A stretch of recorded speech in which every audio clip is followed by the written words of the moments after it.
Гайморит диагнозын қою үшін дәрігер бірнеше әдістерді қолданады. Диагностиканың дәлдігі тиімді емдеуді тағайындау үшін өте маңызды. Диагностика әдістеріне анамнез жинау, дәрігер сізден аурудың белгілері, олардың пайда болу уақыты, қарқындылығы туралы сұрайды. Екінші, физикалық тексеру. Дәрігер мұрын қуысын қарап, пальпация жасайды. Үшінші, рентгенография. Яғни мұрын қосалқы қуыстарының жағдайын бағалау үшін түсіреді.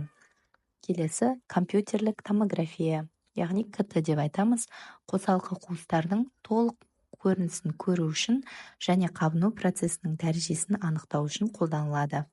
Келесі, магнитті резонансты томография, МРТ, күрделі жағдайларда қосымша диагностика әдісі ретінде қолданылады. Келесі, эндоскопия, мұрын қуысын арнайы құрал эндоскоппен қарап тексереді.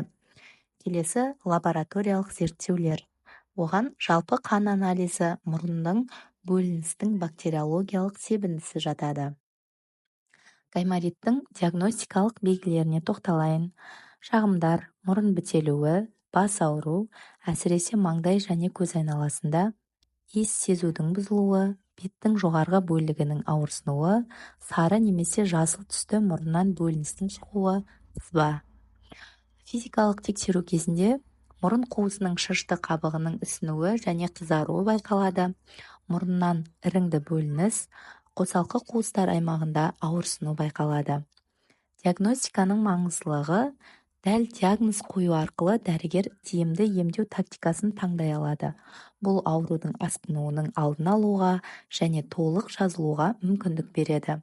Егер сізде гайморит белгілері байқалса, дереу дәрігерге қаралыңыз.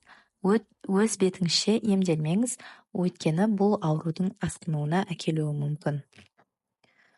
Сізді қандай тағы сұрақтар қызықтырады? Мысалы, гаймориттің себептері, емдеу әдістері немесе алдын алу шаралары туралы білгіңіз келсе, менің каналыма жазылып, келіп пікір қалдырып, сұрақтар жазып жүріңіз.